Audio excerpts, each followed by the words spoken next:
Don't judge or compare where you're at to where you're going. Sometimes you got to take a step back and look at how far you came. To make $1 million in the car business, start with 2. Today's all about review. That's simply said right there. If you don't get the good reviews, you're not going to be around very long. It's not like it was 10 years ago. It's not like it's going to be in 10 years. Things are going to change. We have to roll with that. To raise the awareness of the importance of association, what it does, and the effect of not having a voice or power in numbers. I'm going to tell you right up front, I'm not going to find you the cheapest deal. I'll get you the cheapest deal I can for the best deal that I can, but it's not about getting it cheap. It's about getting it right. You're going to get what you pay for. There's nothing there. You know, it's cheap for a reason, okay? Welcome, everybody, to the Greg Campbell Cars podcast. Today, I have a very, very special guest. Today, I have Terry Roberts. How we doing today, Terry? I'm doing just fine, Greg, so far. Terry, how many podcasts have you been on in your life? Counting this one, now I'm up to 1. Well, you know what? I'm just excited as you are. Okay, good. So what I, just kind of give the audience a little quick overview. So, I've been in the car business 34 years. I met you probably close to that time, 30 plus years ago. Pretty much. And the purpose of the podcast is to, I want to tell a story. Everybody's got a story. I've got a story. It's why I created this podcast.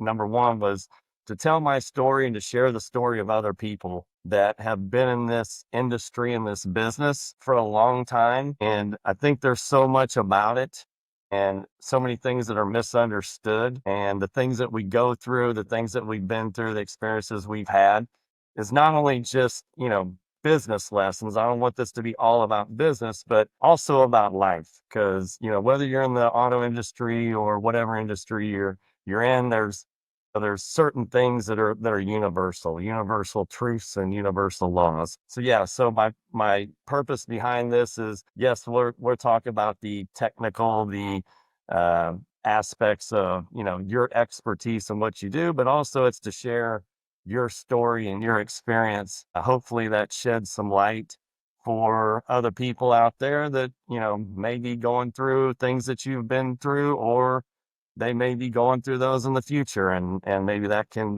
lead a little light or insight or inspiration, a little guidance, a hope for those people, or, at the same time, also some education. So once again, welcome to the show. And just give a little brief introduction of who you are and where you come from, and introduce us to Terry Roberts. Well, I'm not sure where you really want me to start on that, because as we have already said, you've known me for a minute. We've known each other for a minute, back when we both looked a little bit younger and all.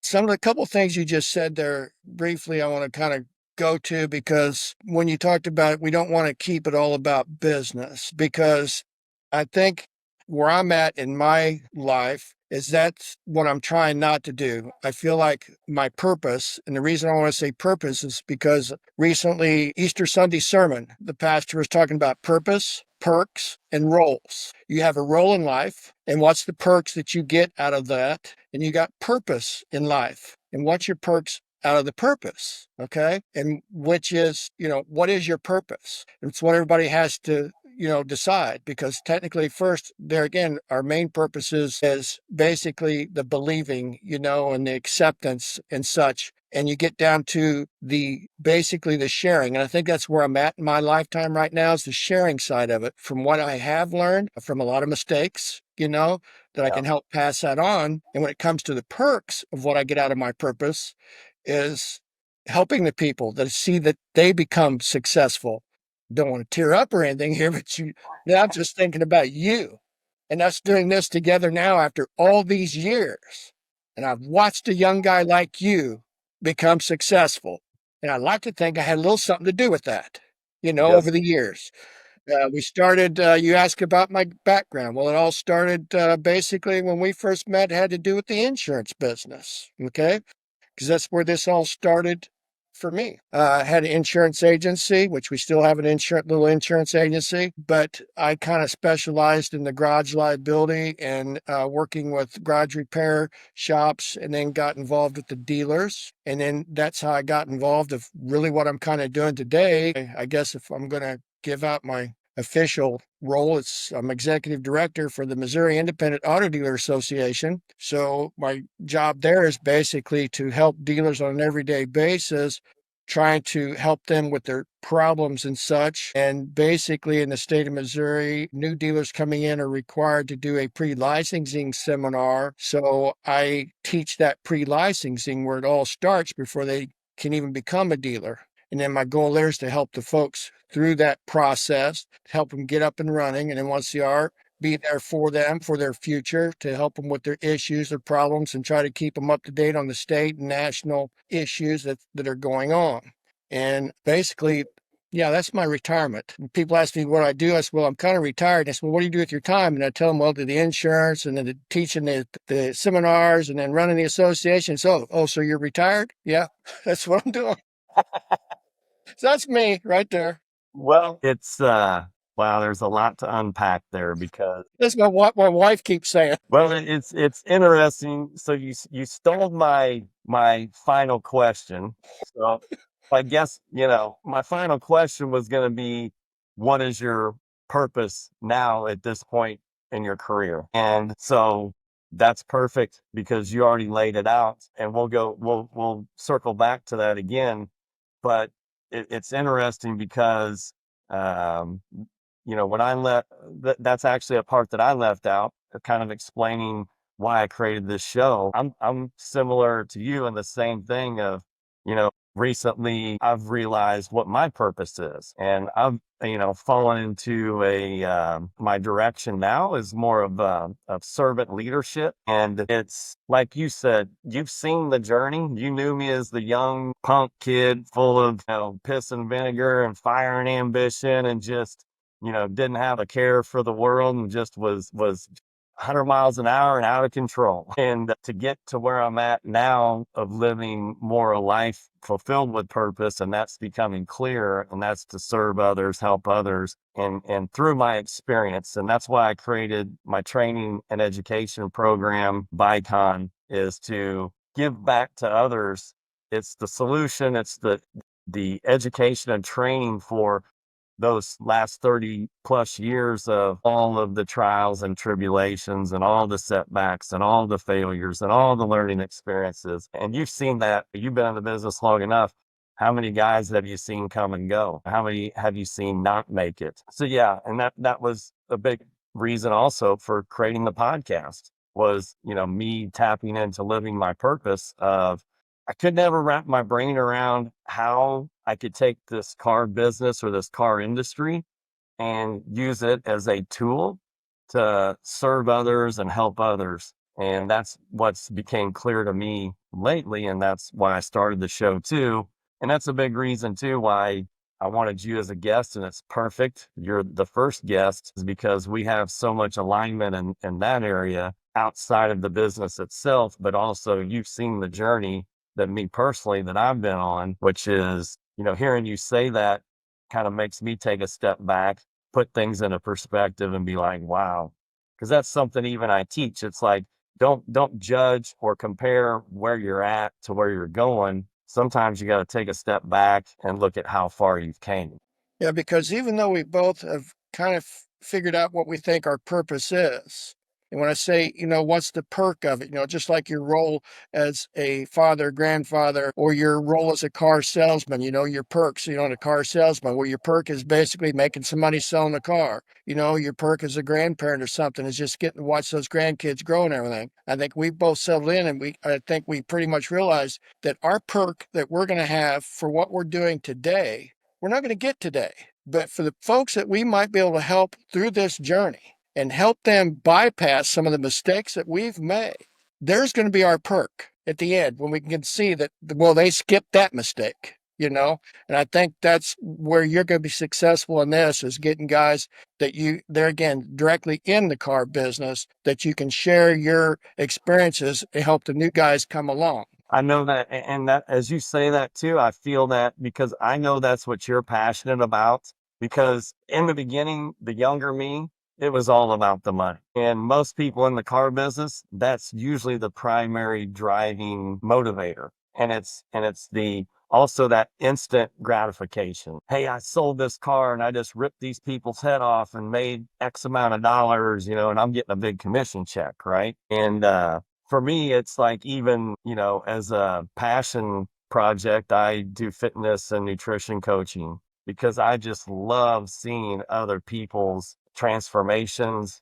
their success. And that was a part of me that I had this limiting belief that I couldn't do that with this business. And then it became real clear. It's like, oh, that's why you went through everything you went through is to put you in this position to be able to share those experiences. And like you said, now help people that, with your dealer school, you being the president of the association, you have a lot of contact with people just getting in the business. And you even said it before, you're the guy that talks to the new dealers and sometimes talks them out of getting in the business That's not because the intent, but sometimes that could be the best thing for them. yeah, because you know what lies ahead, right? That's my purpose too, and my passion is I've seen so many people and a lot of good people come and go, and I've seen them go broke. I've seen it destroy families. I've seen them get addiction to drug and alcohol, and I've seen all the bad sides of it, and I've been through a lot of that myself. And Yeah, if there's my favorite joke in this business is if you're looking to make $1 million in the car business, start with two. yep, Because in watching you come from where you were at, and you just said that about making the sale, making the commission, and you've went from there now to where your new business coming in, not just a podcast situation, but what you're going is to teach people how not to make the mistakes, but how to put together a good car at the right price and pass it on to somebody that's going to be able to use it for a while. So yeah, you've and that's changed just a little bit. yeah. Well, and then you can find purpose in that.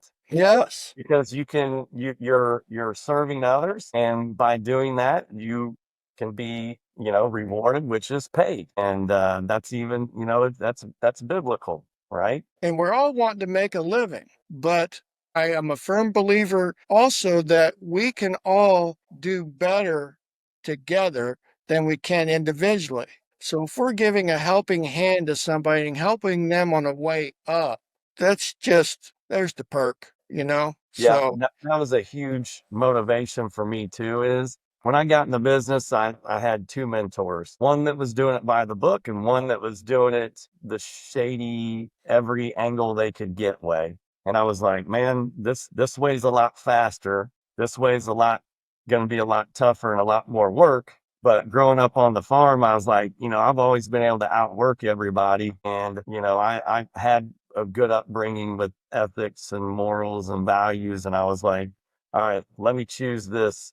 Even though this was very tempting, I chose the hard way. And yeah, and it is hard. But at the same time, it's also rewarding. You also can maintain a clear conscience. And then, like I said, I'm still around when a lot of those other guys aren't. you're standing on a whole lot more stronger foundation this Yeah. way. And that was and that's the purpose also of the training and the education and the podcast is to show people you can do it the right way and you can have success and you can make money and you can be profitable.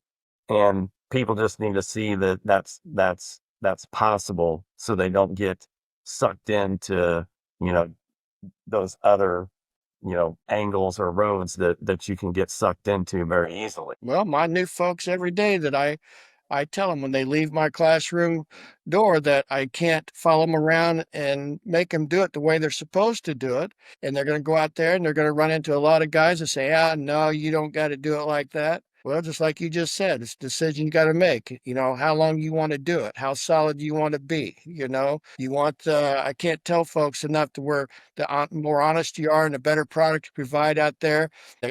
Well, today's all about reviews. So Well, that's simply said right there. If you don't get the good reviews, you're not going to be around very long. well, and then you look at even me, and I know you're passionate about this too with the association is in everything you're doing. The industry as a whole, the auto industry, car business has a negative, look to it by people. And I think that's a lot to do. In the beginning, I always thought it was just because everybody was greedy and evil. As I've grown more and seen more, I think that's not a lot of it.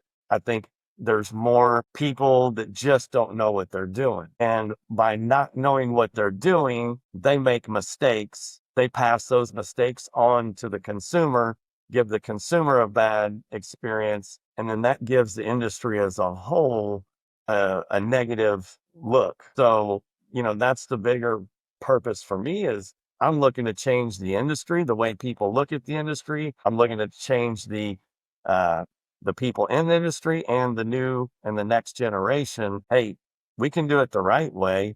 And by that, people can start having better experiences. You're going to do better. They're going to do better. And that can change the way people look at the auto industry as a whole. In the past as a negative to, hopefully a positive. That's all we can hope for. That's all we can hope for. Keep trying. So give me a little background. I've known you for a lot of years, but the audience doesn't know you. Where'd you grow up? Where are you from? Well, I'm in Missouri, Kansas City area, and been here pretty much all my life, with the exception of when I was in the military.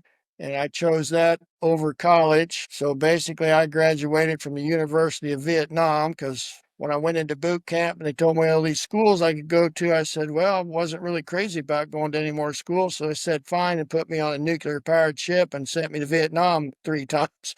So that was my university. But I did, complete some schooling in there and everything. And it was a great learning lesson. And I've told several people here just recently, if I could go do that again, I'd go right now if I could, because we just don't have the folks stepping up for our country really anymore, and getting that education there, and supporting the country. Because I still think we're in one of the best places, because there again, I've been, quite a few different places in the world, and that's why everybody wants to come to America. It's one of the best places there is. But there again, I've been, Kansas City area pretty much my whole life. It's where the whole family is. Like I said, told you earlier that I just come back from Florida. Daughter got married out there. I got another daughter that lives out there. So I've been spending some time out there. But the bulk of the family is still here in this area. So I've just kind of stayed here, kids, grandkids, and everything. So it's where I'm at. Again, if I, was truly retired, I'd probably come out there in your world a little more often. Come down here and hang with me. What But so with that experience, so when you went into Vietnam, were you drafted or did you volunteer? no, I volunteered. I went in, basically, I wasn't even of age. My dad had to sign for me to go in. Wow. Okay. And if I was, I would have had a pretty high draft number anyway. But then shortly after I went in, they discontinued the draft. So no, mine was all volunteer. I wanted to be there. And like I say, it was a great education. You learned about, a lot about life and stepping up. And you talk about helping people. What branch did you go into? I was a Navy. Navy. Okay. Mm. Explain a little bit, like, because what I'm feeling is, like I said, I grew up on a farm where I learned a lot of lessons. And I think those are similar to the lessons that you probably learned there was, hard work, honesty, integrity, ethics, morals, values. You Like, just named them all. It's just the structure of it that a lot of the folks and young people today don't seem to have, discipline. You got to learn that right off the bat. Yes, sir, no, sir, yes, ma'am, no, ma'am, and things like that. Respect. And right. unfortunately, I think that's where we've lost a lot. And like you said, car dealers, not getting a lot of respect. Well, like I said, my background was the insurance, another business that doesn't get much respect. The three people that people love to hate the most is insurance guys, car guys. I thought, well, heck, I'll just go get a law degree and be a lawyer, and then I'll be all three, you know? So, but and that's where I learned, the growth and everything. And I didn't like being at the bottom. I guess you got to be able to take orders to be able to give orders. But I didn't want to be at the bottom for very long. And I advanced, I got the highest rank I could get in a 4-year hitch. Within a year and a half or so, there I was carrying my coffee cup around and supervising, and I was 18, 19 years old. you know? So, That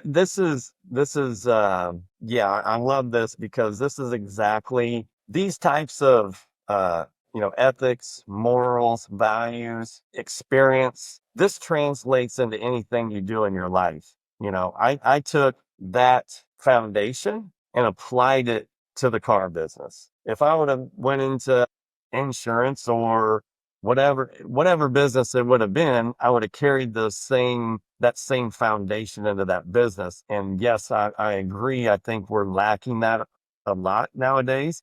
That's also another thing that I think shows up in whether you're in the car business or any business, your results is definitely going to be a byproduct of that foundation. I know it's helped me make it through a lot of the hard times in my business. Is there Obviously, you've been around a long time too.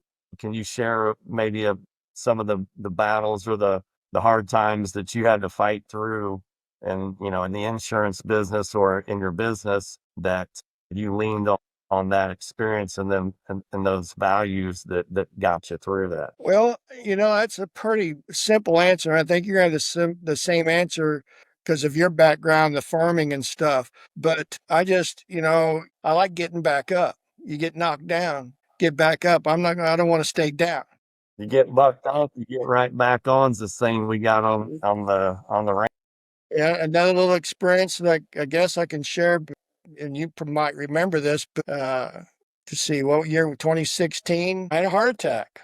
I got to be one of those guys that, you hear stories all the time about seeing the light. Yeah. I got to see that light, and I kind of joke about it a little bit, and I believe in God Almighty. And I think when I got there and I was trying to get through that light, he wasn't either ready for me or because he didn't like me or what, or there's still something left I'm supposed to do, but kind of threw my butt back, and I'm still here. So there again, when it comes to purpose, there's still a reason I made it, because I was there. I got to see that. I mean, when I walked into the hospital room, I drove myself to the hospital and everything and got there, and the emergency room took a look at me and boom, they sent me right in and got in there. And the nurses, looking at me, and I told them, I says, man, I just feel like I need to pass out. And they said, well, do what you got to do. And I said, bye. And I was gone, so being knocked down, that's about the worst thing. I've been knocked down. But business wise, the situation and everything, it's not, I think it's got more to do with change, because every day things are changing. You went through the same thing, your car business and stuff, and you got to be able to roll and work with those changes and make them work for you. Quit trying to work, against them or whatever, because it's going to happen. Change is going to happen. And that's very difficult for me. I have a real hard time with it. I have a hard time with doing what we're doing right now, you know? And when it comes to IT and paperwork and stuff, I like touching it, feeling it. Everybody does everything online. And your business, the car business, has changed a lot like that. And we're all having to change too because of the way the car sales are today and the rules and the regulations. And that's the hard part for me on an everyday basis is staying up with that to teach the new guys of the rules and regulations because it's not like it was 10 years ago. It's not like it's going to be in 10 years. Things are going to change. We have to roll with that, you know? Well, So, when you talk about being knocked down in business, I mean, there's a lot that's in your control, a lot that's not in your control, So you just have to roll with the punches, I guess. But again, what you're doing here today, that's where we can help the folks to where we can have them dodge some of those punches and keep moving forward. If that how, makes sense, how at what point did you start your own business? How did you get into the insurance? The insurance is what you've done the longest, correct? I've done it for 40 years. 40 years. So Well, I was how did you get in the business, and then how did you start your own agency? Give us that. Now you're getting real personal. So when I got out of the military, like I say, I worked my way into supervision. I had some rank, and stuff. And then when I come back out, you don't automatically step into a manager's position. You got to work yourself into those positions. And again, I think just where I've always been supervisable, I guess you'd call it, and I like to learn. And then I like to teach, turn around and share. So I would say there again, that started in the military. And then when I got out, a buddy of mine got me a job at a meat company to where the butchered meat and sold to restaurants and stuff. And I went in there and they called me a meat runner, to where a guy would stand at the desk and tell me what to go get to put on the pallet to throw in the trucks. Well, I wasn't crazy about being at the bottom of that job. And it didn't take too long before I was doing his job. And not too long after that, the owner of the business, his son started running it, and then somebody got to kind of step in his spot. So I was their first plant manager ever. And the downside to it is that my boss, I could see his young kids that weren't just, but 5, 6, 7, 8, 10 years old. But I knew, looking at them kids, that one of these days they were going to be my boss. That they are running that business today. Okay. So I said, well, I need to find something different. And I had somebody sell me a life insurance policy and then recruit me into the insurance business. So I started on the life insurance side of it, and didn't take long to see I wanted to expand that, and then got into the property casualty side, and got in with an agency to where kind of seeing the owner at his age and stuff, and somebody's going to have to take over for him one of these days. Ended up in that agency, bought that agency out, started my own agency, ended up selling it, after a bunch of years, because I started working with the car dealers and stuff. And then once I got back into this, well, now we've started up another little agency. So, because we got access to all the companies, everything. So when a dealer comes in, you guys got to buy insurance. So we have access to all your bonding, your insurance, your education. We're kind of a one-stop shop. So Did you get the so when you started in the insurance, you weren't doing commercial dealer insurance, right? now I started with life insurance, and then I got my property casualty insurance, which is what you need to sell the liability and stuff, like your home, your auto, your business insurance. And I liked the business side of it more than the personal side. I mean, I always did the home and the auto too, because every car dealer out there, every business owner, they all have a home and an auto too. So just kind of a package deal. Never try to let the life insurance get away too, because that's always a big deal for people too, that they don't realize something they can do, especially car dealers today. We can show them how to, you talk to car dealers, and when it comes to financing and having the money to buy and sell cars and getting a floor plan and things like that, we can show folks how to set up their own floor plan company through their life insurance.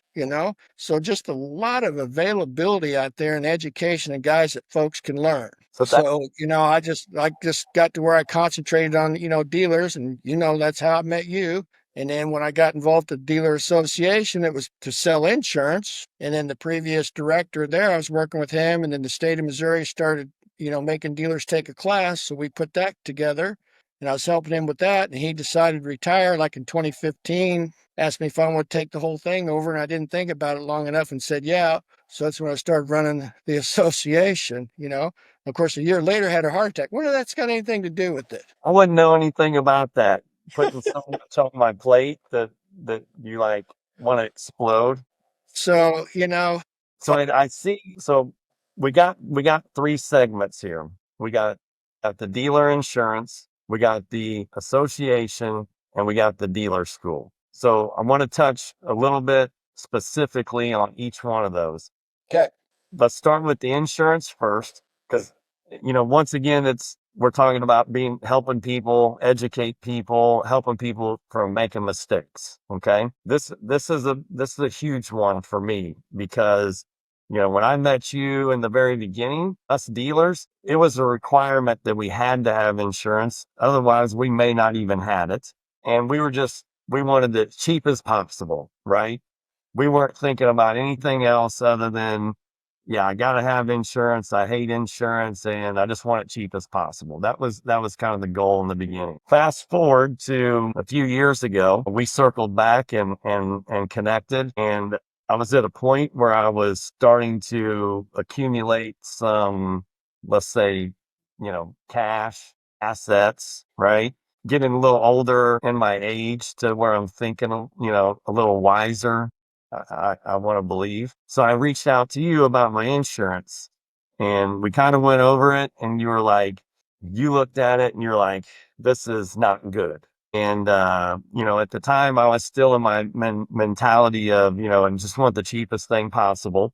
And then you kind of opened my eyes to, yeah, I've got, you know, for the first time in my life, substantially something to lose. And, this was kind of an eye opener for me, that I was like, you know what? I need to look at this differently. And you were very persistent with it as far as doing it the right way. That's what I've always respected about you is, at the end of the day is my decision, but you laid it out. Here's how you should do it. And I said, okay. I said, my situation was a little unique. I have dealerships in two different states, living in a different state than one of the dealerships, and which complicates things a little bit, puts things in gray areas. But you know what? You convinced me, and I was like, all right, Terry, here's exactly what I'm doing it, how I'm doing it. How do we need to structure this to properly make sure that I'm covered if something happens? And the hard part for me was it literally quadrupled my premium. And that was what most dealers at that point would have just been like, nah, I'm not going to do it. And I decided to do it. And probably, I can't, the time frame afterwards, I'm not 100% sure, but I got into an accident. And that accident, I hit a guy on a scooter. I was downtown and I hit a guy on a scooter, didn't see him. He was in a blind spot in a construction zone, knocked him off the scooter, gets a little scratch on his arm. Luckily, thank God. And that was it, right? Well, I get a notice in the mail. Ambulance chasing attorney gets a hold of it and sues my insurance company. And the way they structured it was, I think my liability was 300,000 because they sued my insurance company for 297,000. So if I wouldn't have had my insurance structured the way, and you had me covered at every angle and every price, I wouldn't have been covered, and I could have lost everything. And the way it was, and it was structured properly, everything was set up. The insurance company, they just stroked the guy a check, didn't cost me anything personally, and the thing went away. So give me your share to the audience. I mean, obviously that's my experience, but share the audience a little bit of why insurance is so important, other than the example that I just explained. And then also what you see as the challenges in the industry for insurance nowadays for dealers. Well, basically, your story there tells a lot, but the dealers, there again, I can only refer to my state, Missouri, and that's what I teach is Missouri, and all states are basically different. So I'll refer to my state, but our dealers coming in, that's one of the first requirement they have in their licensing process that they have to have bonding and insurance. Okay. Well, they can go out there and pretty much buy that from about anybody, buy it online and, be good to go. My problem with that is there again, it's always to me, it's about the education, which, you learned and every dealer out there, especially coming into the business, you guys are spending a lot of money just starting up. This is not free. Before you purchase a vehicle to resell, you've got all your expenses. You got to get a place of business. You got to buy the bonding. You got to buy the insurance. You got to go through the education, the classes. You're spending money before you ever get started. And today's no different. Back in your day when they want the cheapest thing possible, because it's about expenses. Because we all know that the lower your expenses, the more you put in your pocket. Okay. And that's okay up to a point that you have that accident. And now there goes all those profits if you don't have an insurance company writing that check for you. Okay. Because that's what it's about. It's about, what can happen. And unfortunately, yes, it's an expense. And, I can come up with all kinds of stories of guys, they don't want to buy insurance. They don't trust insurance. They don't like insurance. You're more familiar with it than a lot of folks. But you think about Joplin, Missouri. Okay. The whole city was destroyed by tornado. Where would that city be today if it wasn't for insurance dollars? Okay. And that's when it really matters. That was I just thought about that. Give examples. When people think of insurance, they think of like theft or accidents, right? People that aren't in the car business don't realize. Give some examples of some other things that the dealer insurance covers. Well, there again, it's going to depend. Like your what's the thing if they fraud the titles? Okay. What are some of the examples of that stuff that, because when I think of insurance to anybody, I'm just thinking about if the car gets stolen or a car gets wrecked. Well, I may just kind of roll the dice on that. Let's say I'm selling cheap cars or something. but I don't think about what are some of the other scenarios that the insurance covers, dealer insurance specifically. Okay. And again, it's all going to be depending on how it's structured. Because, like I say, you can buy it out there. The state of Missouri requires a dealer in the business to have a bond and insurance. And on the insurance side of it, all they're requiring them to have is the garage liability. And the garage liability, basically defined as like any other liability, it's only going to pay somebody else. So if you, the dealer, you're out there driving your car, you run into me and hurt me in my car, your insurance will pay my medical expenses and pay for my car up to your policy limits. So just how bad is that going to be? That's number one answer. You don't know. Okay. So how much do I need? You don't know. Customer asks me, how much should I buy? I don't know. I don't know what you're going to be sued for. How much can you afford to lose? What's your personal assets you're protecting? Just all that stuff. And we're not going to have that time really today, probably to go through all that. But that's what your guy, your agent or gal needs to be explaining to you, because anybody can write you the policy the state requires and see you later, bye. Okay. But what's it really going to do? Because, like I said, the liability portion is what protects you, and it's going to pay somebody else. It's not paying you. So what you cause damage to somebody else, that's all the state requires. So if that's all you buy and you got, $500,000 worth of cars sitting on your lot, and here comes a tornado or hailstorm, tears them up, blows them away, and you don't have them covered, you're out of $500,000. Okay. So you need to put all that together. And then there's different parts of the policy that there again, we can spend, the agent needs to spend time. And that's where, even after the education, tell the folks, you can't tell them a whole lot during the class, but come to see me after the fact and we'll talk more about the insurance. Because you talked about, also about the mistakes that you make. Okay. And there's two.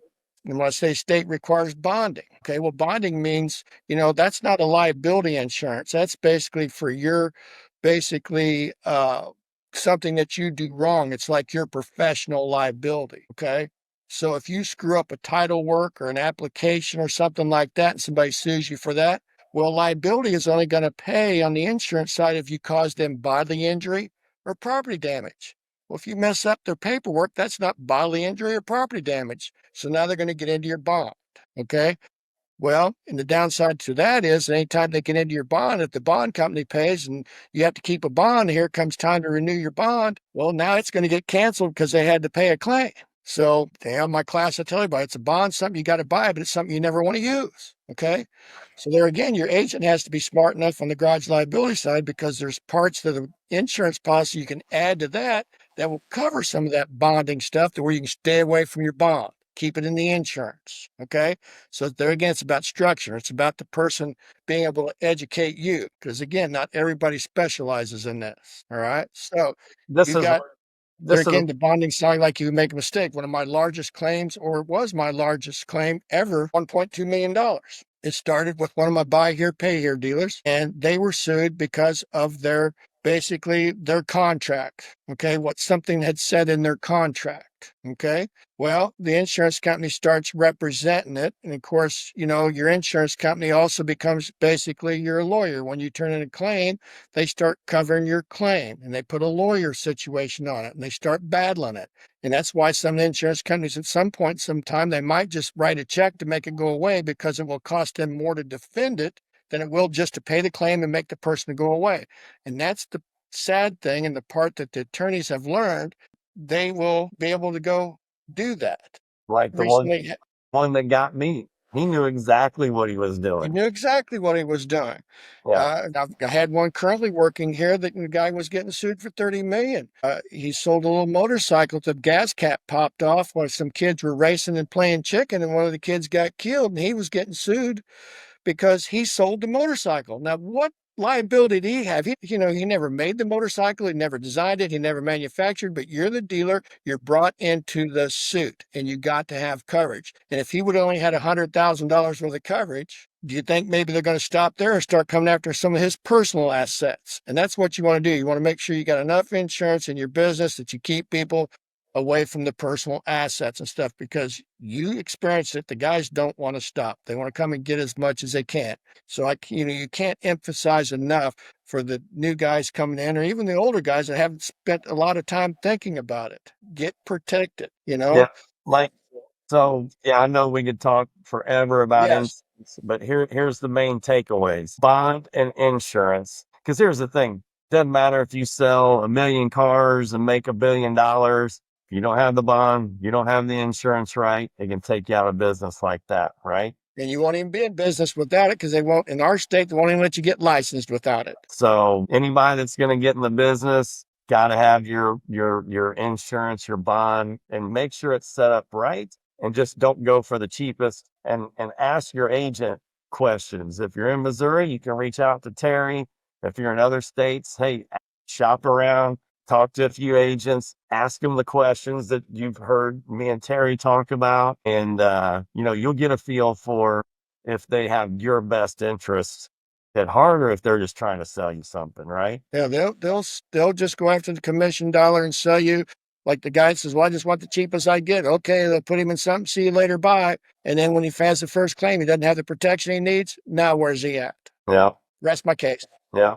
Let's jump over into the association. You told us a little bit earlier, you went to the association to sell insurance and then the guy retired and that's how you took it over. Give us a little high level overview of what the association, it's the Missouri Independent Auto Dealers Association. So most states, how many is there in the country of the 50 states? How many independent associations are there? Well, most every state has an association.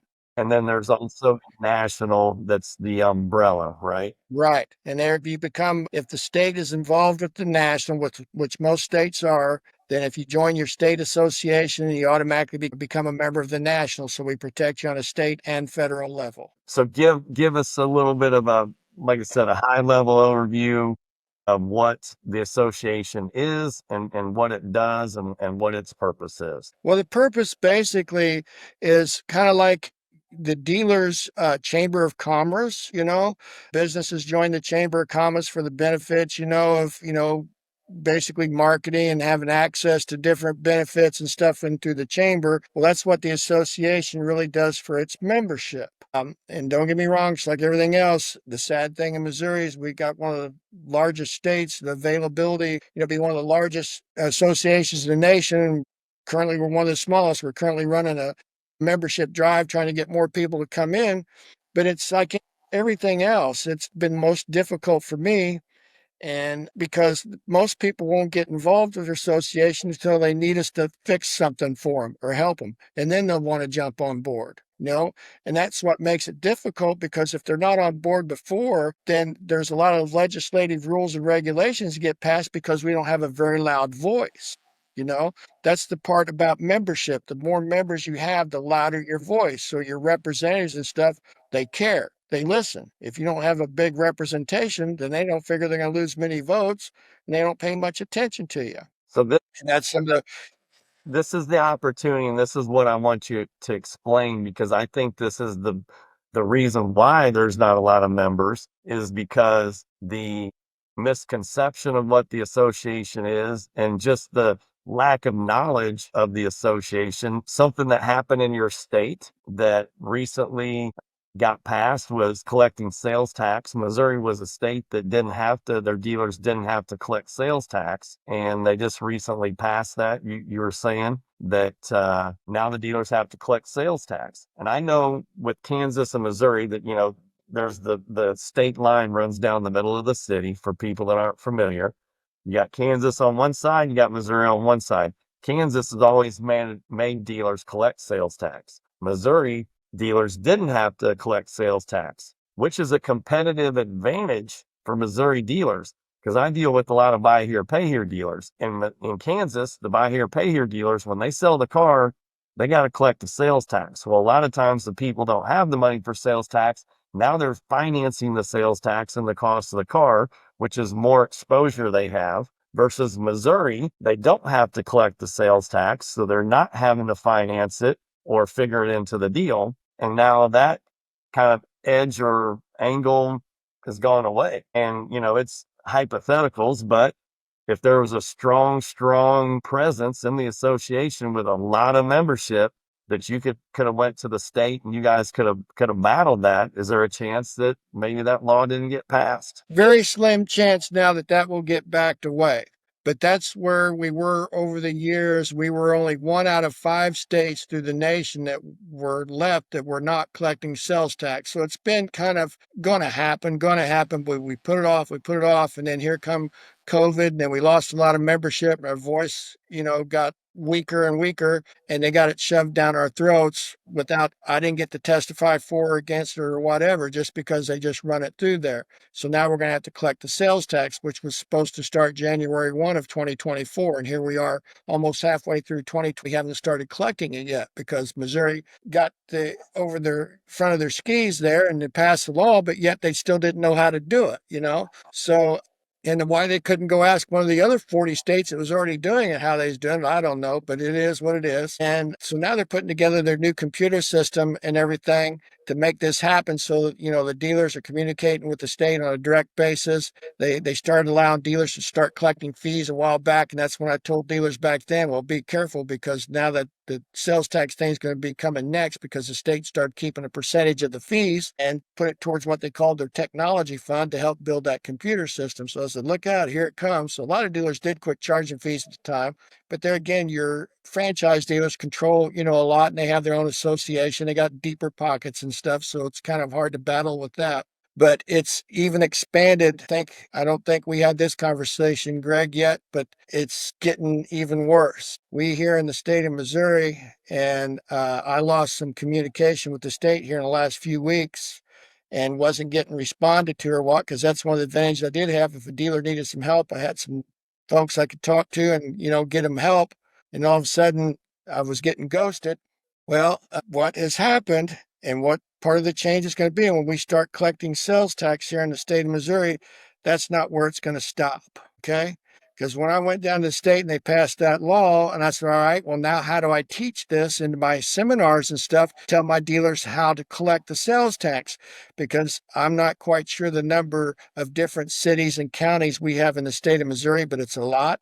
And every single one of them have a different sales tax rate. So how's my dealer know what to collect? Does he collect the sales tax from where he's selling the car, or the sales tax from where the car is going to get licensed, the city? How do they know this stuff? Well, they weren't able and haven't been able to answer any of those questions for me yet. But that's the kind of stuff that the dealers need to get involved with the association so we can keep them educated, teach them this as it comes about. Okay. A lot of my older dealers, such as yourself and stuff, been around for a while. They're not real happy with some of the changes. Some of the new guys coming in that don't know anything any different, it may not affect them as much. But the older guys, especially like you said, your buy here, pay here guys, now they collect the sales tax. They finance the sales tax. The folks don't pay for the car any longer. Well, guess who gets the sales tax money back? The buyer, not the lender, the buyer. So this stuff's going to be all messed up. Also that's changing that I brought up to them is that St. Louis here in our state, they started advertising right away when they started hearing about dealers collecting sales tax. They started advertising that was going to do away with the temp tag. Well, the temp tag has nothing to do with the sales tax situation. Temp tag is just basically a service that they can provide to makes the car legal for the road until they get it registered. Okay, it had nothing to do with sales tax. And then you'll see temp tags running around in our state that are a year, 2, 3 years old sometimes. Well, they finally made some new paper there. Now the new paper, the temp tag's supposed to disintegrate in 90 days, falls apart. Okay, you're still going to need the temp tag situation for a little bit longer because the other question I asked the state was, okay, even though now my dealer collects the sales tax, sends you the sales tax, now you guys are ahead on that. I said, but the people still aren't going to get their cars registered, because those people that aren't registered the cars are the same people that not only didn't pay their sales tax, but they've not paid their personal property tax, or probably may not even have insurance. The 2 other situations you have to register your car. I said, so my dealer going to start now asking them, and checking to see if their personal property tax is paid and checking their insurance? Well, they couldn't answer that at that point. But here just recently, and there again, you probably don't know this, I went down to the state right at the end of February. There was only 3 days left in February.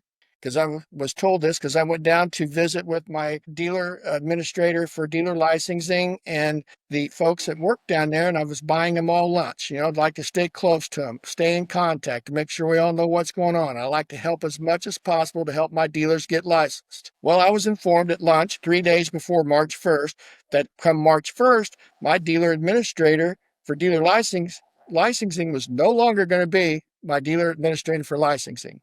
That the CIB, which is our basically our folks that go out and check and inspect, and they can even do audit on Department of Revenue, they have now taken over dealer licensing, and my gal is no longer doing it.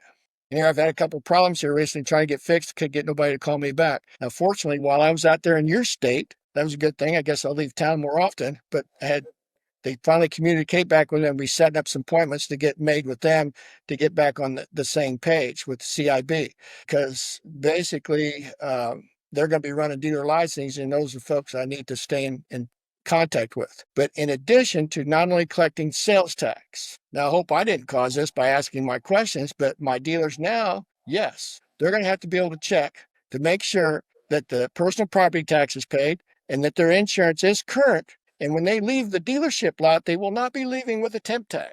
It'll be a temporary tag, but it'll be their actual license number for when their new plate comes. They'll be setting up registration and everything at the time of sale.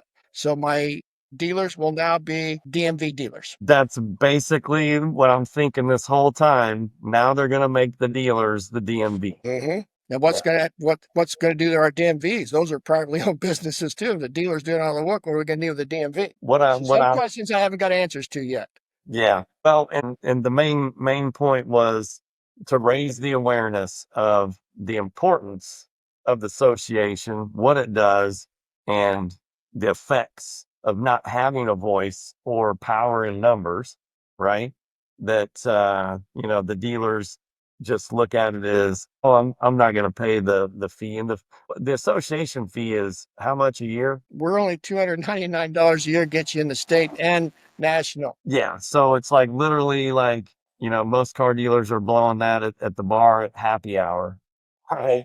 The discounts we provide for benefits that the association provides through different vendors and stuff buys it back in a heartbeat. And we're working currently with the auctions to give a little buyer's fee discounts and stuff to where they'll make money. So it should be, to me, just for the knowledge or just having the representations worth the value without everything else. And if I'm a member at the association and I have an issue, question, problem, I'm not picking up the phone and calling the state. I'm picking up the phone and calling you, right? Yes, sir. All right. Let's move on. Last but not least, dealer school. Give us a little high level overview of dealer school. I remember, in the beginning, so I've been a dealer for 30 plus years. You basically just had to have a heartbeat, check the boxes. I get my license, my bond, insurance. I had a telephone number and a place of business, and boom, there you go. Now they're making it to where, and I think this started in what? 2006.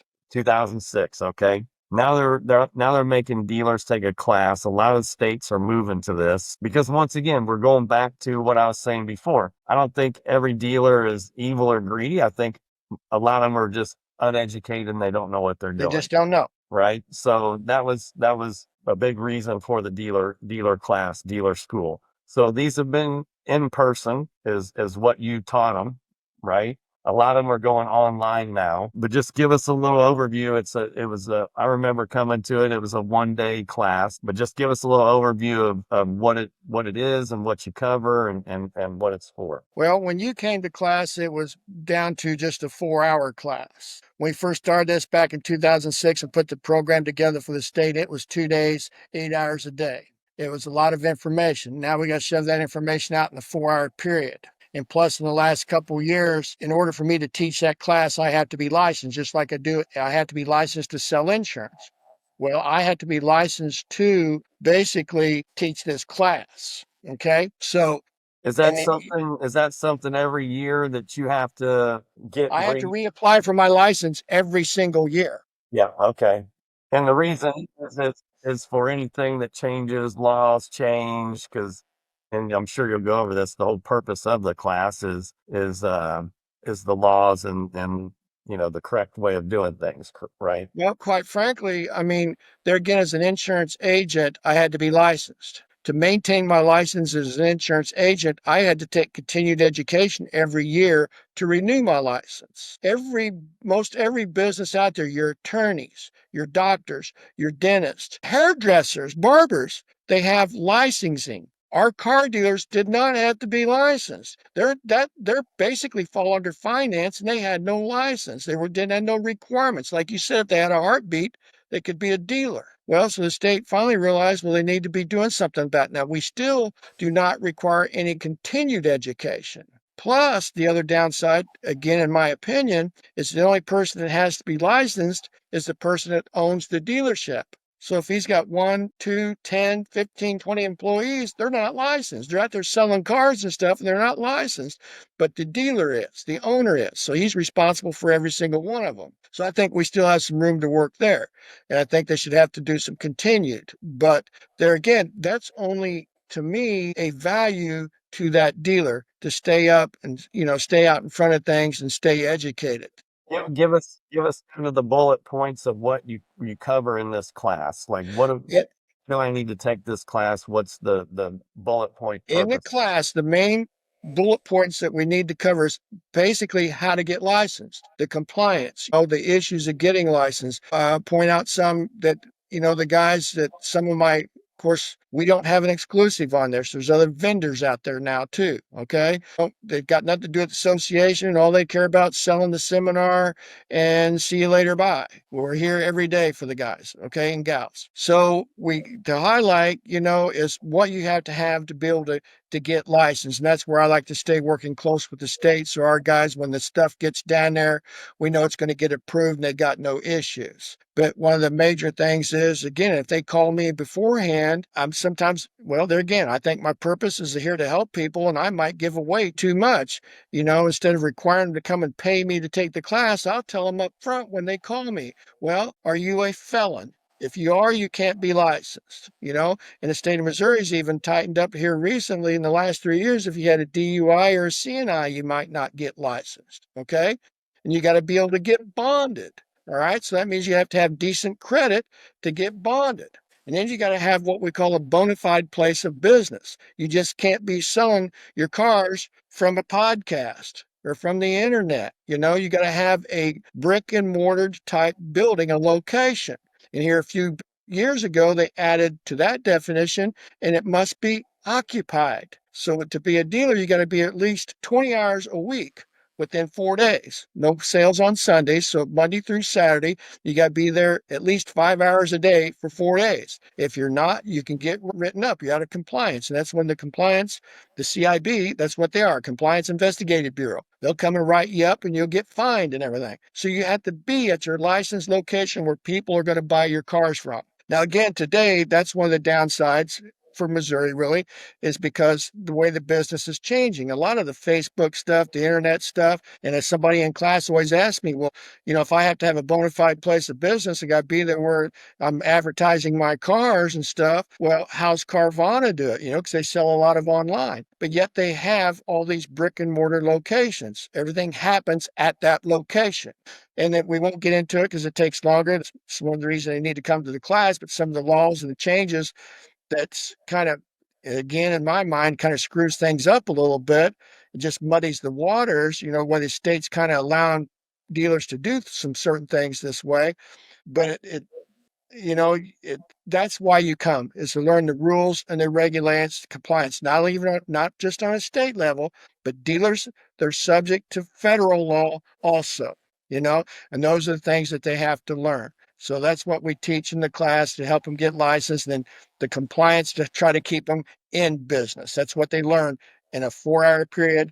And they now can even take our course online. I'm online now, which I didn't want to be, but had to be for the competition. Okay. But that's the way it is. So everything you're doing, insurance, bonds, association, dealer school, Yeah, I'm retired. these are the things that most people don't even think about. Most people think, oh, I'm going to become a car dealer. I'm going to go to auction. They're going to give away cars. I'm going to put them on my lot and I'm going to sell them and I'm going to make a bunch of money. They don't even think about like everything you just covered is going to keep people in business, keep people from going out of business, and keep people from getting in trouble, which can lead to going out of business, right? So it's all the things that you don't think about. You know, like my training program, it's how to buy and recondition cars, right? You know, the money's made in the buy, but it doesn't matter if you buy a car right and you make money on it. If you don't have, if you have any of those issues that you cover, they can pull your license, yank your license. You can get a lawsuit. You can get denied for your license, anything. If you're out of business, you're not making any money. Doesn't matter how good you can buy cars, how good a salesman you are. If you're not in business, you're out of business, right? Exactly right. And we're all, whether it's the insurance or car dealer or whatever, we're all dealing with consumers and we are all consumers. Okay. And we've all had somebody irritate us at some point, upset us or whatever. And the car dealers seem to do a better job of that than anybody. And what are you going to do? You're going to go rat them out. You're going to report them to your state or whatever. And you're going to get them in trouble. And then here come the attorneys and everything. So that's what we try to prevent. Not only but the insurance side of it too. That's why the education side has always been important to me. It's not but I'm gonna tell you right up front, I'm not gonna find you the cheapest deal. I'll get you the cheapest deal I can for the best deal that I can, but it's not about getting it cheap. It's about getting it right. Yeah. I was listening to a guy the other day and he was talking about, I don't want the cheapest, I want the best, right? And because the cheapest isn't always the right way to go. And for what you're saying, and I'm a testimony to that. Having the best, having the correct, it definitely pays off when you get into a situation where you need it. So have, Easy enough to say. The cheapest, basically is you're going to get what you pay for. there you There's go. nothing there. It's cheap for a reason. Okay. So usually I would close on, what is your purpose at this point in your life? We started out with that. Sorry. You stole my closing question, saying your purpose is clear. It's very aligned with my purpose. I'd like to leave on a final note. What is, at this point in your life, your purpose is clear. What kind of legacy would you like to leave in the industry when people, look back and think about Terry Roberts? Well, that's a tough one there because I don't think so much about that. It's what I can do for somebody today or tomorrow. But if I, yeah, it would maybe be nice someday that I got my Greg that says, yeah, I may not be here if it wasn't for Terry. You know, that can't hurt, I guess. And like I say, I'm still looking for the reason the good Lord threw me back last time, so I got to find those answers yet. So Yeah. just here to help what I can. Well, I can say that now. I wouldn't be here if it wasn't for you. Okay. And yeah, I appreciate all the good work you're doing.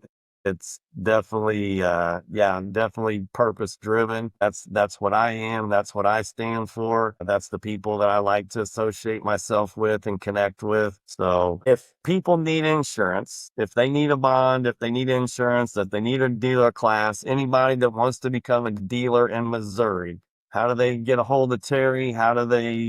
What's your website? How do they get a hold of Terry? Well, they can just go to moida.com. It's a website. You do registrations for the seminar. The 800 number's on there. That 800 number will roll to my cell number and leave me a message, and I will call you back. MOIADA.com. Yes, sir. MOIADA.com. Right. Well, Terry, it's been a pleasure. It's been fun. It's been, I learned a lot. I'm sure our audience is going to learn a lot. I appreciate your time and yeah, look forward to the things that we're going to do in the future. Well, I just want to keep watching you grow, buddy. Keep watching because All right. I'm just getting started. All right. Good deal. All right, brother. I appreciate you, Terry. Thanks.